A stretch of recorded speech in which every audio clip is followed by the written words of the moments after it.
பாளையம் பேரூராட்சி, முத்தம்பட்டி, காய்ச்சல்காரம்பட்டி, பாம்பாட்டிக்குளம், ராமகிரி இந்த கிராமங்களிலிருந்து இந்த கோரிக்கை ஆர்ப்பாட்டத்தில் கலந்து கொண்டிருக்கக்கூடிய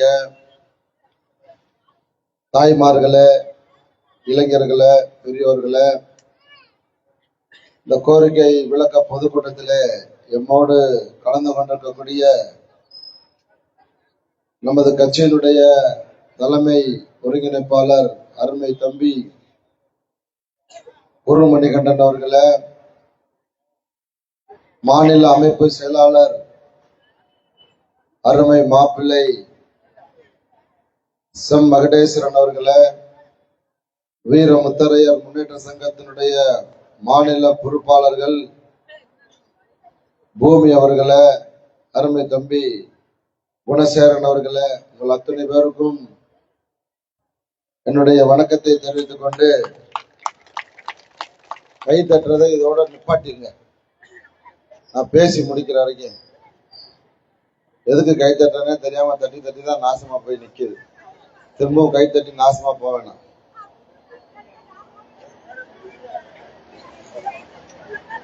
பேரரசர் பெரும்பிடுகு முத்தரையருடைய 1350வது பிறந்த நாளை கொண்டாடி முடித்திருக்கிறோம். நம்முடைய பேரரசருக்கு வயது 1350. நீண்ட நெடிய வரலாறு, 1000 கால வரலாறு கொண்ட சமூகம் நீங்களும் நானும் பிறந்த இந்த முத்தரையர் சமூகம். மக்கள் தொகை அடிப்படையில பார்த்தோம்னு சொன்னா தமிழகம் முழுக்க 1,25,00,000 பேர் வாழ்ந்து கொண்டிருக்கிறோம். அதுல வாக்களிக்க தகுதி உடையவர்கள் 80,000 to 90,00,000 பேர், பெரும்பான்மையான சமூகம். ஆனால் தேர்தல் காலத்துல வாக்களிப்பதிலே இந்த முத்தரையர் சமூகம் சிறுபான்மை சமூகமாக மாறி நிற்கிறது. இதுதான் எல்லாத்துக்குமே காரணம். ஏதாவது பரவாயில்ல பிடிச்சு உள்ள போடுவேன்னு சொன்னாரு அருமை சகோதரர், இந்த பேரூராட்சியினுடைய சேர்மன். அங்க ஐயலூர் பகுதியில இப்ப 2-3 கிராமம் போயிட்டு வரும்போது சொல்லியிருக்காங்க, அங்க மலையில இருக்க உங்களுக்கு எல்லாம் எதுக்குடா ரோடு, ஒரு அம்மா போய் கட்டுறதுக்கு எதுக்கு ரோடு, மலைக்காட்டுக்காரங்களுக்கு எல்லாம் எதுக்கு ரோடு, ஏண்டா உனக்கெல்லாம் அடுத்தவன் பணத்தை கொள்ளையடிக்கிற உனக்கெல்லாம் எதுக்குடா வேட்டி சட்டைன்னு நம்மால வேட்டி சட்டையை பிடிட்டானா என்ன பண்ணுவான் அந்த பஞ்சாயத்து தலைவர் எக்ஸ். இத தேவையில்லாத ஒண்ணுமே தெரியாத இந்த சமூகத்தை இங்க இருக்கக்கூடிய அரசியல்வாதிகள் கொள்ளையின் உச்சத்துக்கு போயிட்டான். பணம் பைத்தியம் முடிச்சு போய் எல்லாத்துலயுமே பணத்தை பார்த்து பார்த்து பார்த்து அவனுக்கு ஏதாவது மக்கள் குறைய கேட்டு போனாங்கன்னா பார்க்கும் போது அவங்களுக்கு வெறுப்பா இருக்கு, கடுப்பா வருது. சின்ன விஷயத்துக்காக போயிருக்கீங்க நீங்க. இந்த டேங்கில வலிகிற தண்ணிய அதுக்கு ஒரு கட்டையை கட்டி விட்டுட்டு போயிருந்தாருன்னா இவருக்கு இவ்வளவு கட்டையா இருக்காது. இப்போ மாப்பிள்ளை மகடேஸ்வரன் இங்க இருக்கக்கூடிய அரசியல்வாதிகளுக்கு, அருமை சகோதரர் சேர்மனுக்கு சொல்றோம், சிம்பிளா இந்த வேலையை தயவு செஞ்சு முடிச்சு கொடுத்துருக்கோம். இது மட்டுமல்ல, முத்தரையர் மக்களுக்காக மட்டும் தமிழர் தேசம் கட்சி இங்க களத்துல நிற்கல. அரசியல்ல புறந்தள்ளப்பட்ட ஒடுக்கப்பட்ட அரசியல்வாதிகளால் ஏளனமாக பார்க்கப்படுகிற அத்துணை சாதிக்கமானது தமிழர் தேசம் கட்சி. அதை முதல்ல தெரிஞ்சுக்கணும். எல்லா மக்களுக்காக தான் இங்க நிக்கிறோம். நீங்க அதை விட்டுட்டு இங்க இருக்கக்கூடிய தாய்மார்களை மிரட்டுறது, பொறுப்பாளர்களை மிரட்டுறது வேலையெல்லாம் பாத்தீங்கன்னா உங்களுக்கு என்ன மொழியில பதில் சொன்னா புரியுமோ அந்த மொழியில நாங்க பதில் சொல்லுவோம். அப்புறம் சிம்பிள். இது உங்களுடைய அரசியல் வாழ்க்கைய நாங்க கெடுக்க விரும்பல. அதை விட்டுட்டு பணம் இருக்க திமிருல, பதவி இருக்க திமிருல பாத்துருவோம் அப்படின்னு நினைச்சீங்கன்னா எந்த எல்லை வரைக்கும் போறதுக்கான தம்பிகளை தான் உருவாக்கி வச்சிருக்கேன் தமிழர் தேசமா. எந்த எல்லைக்கு வேணாலும் போவானுங்க தம்பிங்க. நீங்க எதுக்கும் தயாரானாலும் நாங்க அதுக்கும் தயாரா இருப்போம். அதனால நாங்கள் உங்களை மிரட்டுறோம்னு நினைக்காதீங்க. சாமானியன் ஒருத்தன் ஒரு கோரிக்கைக்காக வரும்போது அதை நிறைவேற்றி தர வேண்டிய பொறுப்புல நீங்க இருக்கீங்க. அந்த பொறுப்பை உணர்ந்து என் மக்களுக்கான அடிப்படை தேவைகளை, இது உங்க லைஃப்ல சின்னதா ஒரு சூடுபட்ட மாதிரி நினைச்சுக்கோங்க. யாருமே இந்த அளவுக்கு எதிர்த்து நிக்க மாட்டாங்க. எதிர்த்து நின்று ஆர்ப்பாட்டம் போராட்டம் வரைக்கும் வர மாட்டாங்க. அதனால நாங்க எங்களை அப்படி கொண்டு வந்திருக்கீங்க. சத்தம் இல்லாம சம்பாரிச்சுட்டு போங்க. அந்த பாவம் பின்னாடி உங்க குடும்பத்தை பாதிக்காத பாதிச்சுட்டு போகுது. நாங்க வந்த வேலை என் மக்களுக்கான கோரிக்கை, உங்க எல்லைக்குட்பட்ட அத்துணை வார்டுகள்லயுமே இருக்கக்கூடிய பிரச்சனைகளை தயவு செஞ்சு இதுக்கு அப்புறமாவது உடனடியா அத களத்துல இறங்கி போய் பார்த்து உங்க பகுதிகளை சரி செய்து கொள்ளுங்கள். இதோட இந்த ஆர்ப்பாட்டம் தொடரக்கூடாது. இது தொடர்ற மாதிரி இருந்துச்சுன்னு சொன்னா உங்களுடைய அரசியல் வாழ்வே போயிடும். அந்த அளவுக்கு போகும். கோர்ட்டுக்கு போகணுமா, இல்ல மாப்பிள்ள சொன்னாரு பஞ்சாயத்து நடுவம் சென்னைக்கு போகணுமா, எந்த எல்லைக்கு வேணாலும் நாங்க போக தயாராக இருப்போம். சாமானிய மக்களுக்காக யாரை வேண்டுமானாலும் எதிர்க்க துணிந்த தம்பிகளை தான் உருவாக்கி வச்சிருக்கேன் தமிழர் தேசமா. யாரை வேண்டுமானாலும் எதிர்ப்போம். பாதியில விட்டுட்டு எல்லாம் போக மாட்டோம். அதனால அந்த அளவுக்கு எல்லாம் போக தேவையில்லை.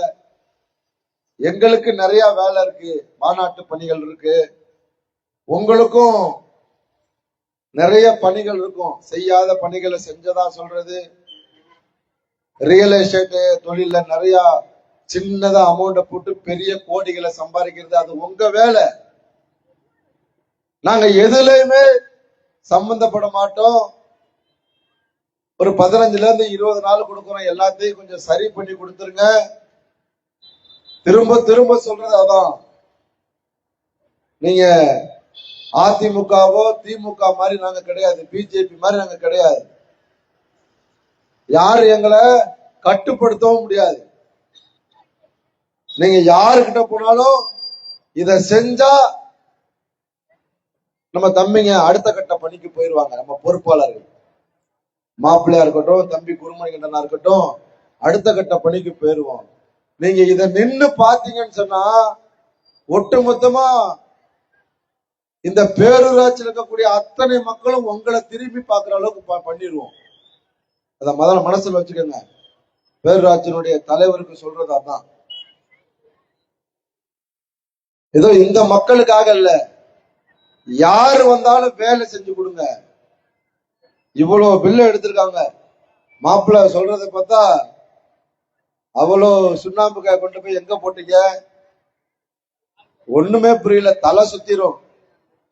இதெல்லாம் தெரியாது. இப்போ இங்க இருக்கக்கூடிய வியாபார பெருமக்களுக்கு எல்லாம் இவ்வளவு கொள்ளை நடக்குதா பேரூராட்சியிலன்னு தெரியாது. இதோட முடிச்சுக்கங்க.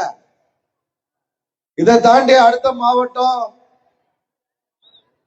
நீதிமன்றம், உயர் நீதிமன்றம் இந்த அளவுக்கு போக வேண்டாம். எங்க மக்களுக்கு மட்டுமல்ல, இங்க இருக்கக்கூடிய அத்துணை சமூகத்துக்கும் உங்ககிட்ட வந்தாங்கன்னா பணம் கேட்டு வரல. எங்களுக்கு 1 லட்சம் ரூபாய் கொடுங்க, 50,000 ரூபான்னு கேளுங்கன்னு கேட்டு வரல. கல்யாணத்துக்கு பணம் கொடுங்கன்னு கேட்டு வரல. அடிப்படை வசதி.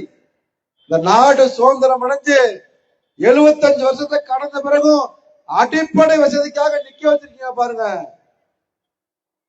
அதையாவது நிறைவேற்றி கொடுங்கன்னு தான் தாய்மார்களும் பெரியவங்களும் உங்கள்கிட்ட வர்றாங்க. அதை சரி செய்து கொடுங்க. இல்லைன்னு சொன்னா தேவையில்லாத சட்ட நடவடிக்கைகளுக்கு நீங்க உட்பட்டுருவீங்க. என்னடா வந்தா மிரட்டுறான் அப்படிலாம் இல்ல, சட்ட நடவடிக்கைக்கு உட்படுத்தப்பட்டுறாதீங்க. அப்பவும் நீங்க தமிழ்நாடு முழுக்க தெரிஞ்சுருவீங்க, பாத்துக்கங்க. அதே மாதிரி வந்திருக்கக்கூடிய 3-4 கிராமத்தை சேர்ந்த தாய்மார்கள், இளைஞர்கள், பெரியவர்களுக்கெல்லாம் வருகிற ஜனவரி 25 முத்தரையர்களின் அரசியல் அதிகார மீட்பு மாநாடு. இந்த மாநாட்டிற்கான அழைப்புதலை உங்க கிராமத்தையே கொண்டு வந்து கொடுக்கணும். நீங்க எல்லாம் இங்க வந்திருக்கீங்க, அழைப்புதலை இங்க வாங்கிட்டு போங்க. ஜனவரி 25 ஞாயிற்றுக்கிழமை தான் ஒரு 5 லட்சம் பேர் சந்திக்கிற மாநாடு. குறைந்தபட்சம் 5000 கிராமங்களுக்கு நேரடியா போய் நம்ம சமூக மக்கள் வாழுகிற 5000 கிராமங்களுக்கு நேரடியாக அழைப்புதல் வைக்கிறோம். நீங்கெல்லாம் தவறாம அதுல கலந்துக்கணும். நாம பெரும்பான்மையான சமூகம் அப்படின்னு நீங்க நிரூபிச்சீங்கன்னாவே நமக்கானது எல்லா இடத்துலயுமே கிடைக்கும். தம்பி சொன்ன மாதிரிதான் பறையர் சமூக மக்கள் வாழுகிற பகுதியில் அவர்களுக்கான அடிப்படை தேவைகள் பூர்த்தி செய்யப்படுவதற்கு காரணம் தமிழகம் முழுக்க அறியப்படுகிற தலைமை. எந்த முதல்வர் வந்தாலும் அப்பாயின்மெண்டே இல்லாம சந்திக்கிற தலைமை விடுதலை சிறுத்தைகளுடைய தலைமை. புரிஞ்சுக்குங்க. நம்ம தம்பிங்க சொன்ன மாதிரிதான் பிரச்சனைனா நம்மகிட்ட வருது. தேர்தல் வந்துருச்சுன்னா போய் அதிமுக கரண்டே திமுக கரண்டே சர்வ நாசமாகும் கிராமம். ஆபத்துல யார் நிக்கிறா? அவங்களுக்காக நின்னுங்க. அதுதான் நாங்க சொல்றோம். அதே மாதிரி வன்னியர்களுக்கான ஒரே தலைமை, தமிழகம் முழுக்க அறியப்படுகிற தலைமை. அடிப்படை வசதி கேட்டெல்லாம் அவங்க ரோட்டுக்கு வர மாட்டாங்க. காரணம், பாட்டாளி மக்கள் கட்சி இருக்கு, வந்து நின்றுவாங்க. ஆர்ப்பாட்டம் போராட்டம் எதுக்கு தேவையில்லாத வேலை. அதே மாதிரிதான் இந்த முத்தரையர் மக்களுக்கும் அரசியல் புறந்தள்ளப்பட்ட ஒடுக்கப்பட்ட அத்துணை மக்களுக்குமான தலைமை தமிழர் தேசம் கட்சி தலைமை. ஆகையால ஒரு சரியான வலுவான தலைமைக்கு பின்னாடி வந்திருக்கீங்க. உங்களுக்கு எல்லாம் இந்த நேரத்துல நன்றியை தெரிவிச்சுக்கிட்டு எல்லாரும் வாங்க மாநாட்டுக்கு. நமக்கான அரசியல் அதிகாரத்தை வென்றெடுக்க உங்களை அன்போடு அழைத்து இந்த நிகழ்வை ஏற்பாடு செய்த புத்தம்பட்டியில் இருக்கக்கூடிய கிராம இளைஞர்களுக்கும் பெரியோர்களுக்கும் இந்த நிகழ்வுகளை கலந்து கொண்ட அத்துணை தாய்மார்களுக்கும் வீர முத்தரையர் முன்னேற்ற சங்கத்தின் சார்பிலும் தமிழர் தேசம் கட்சி சார்பிலும் நெஞ்சம் நிறைந்த நன்றியை தெரிவித்துக் கொண்டு விடைபெறுகிறேன். நன்றி, வணக்கம்.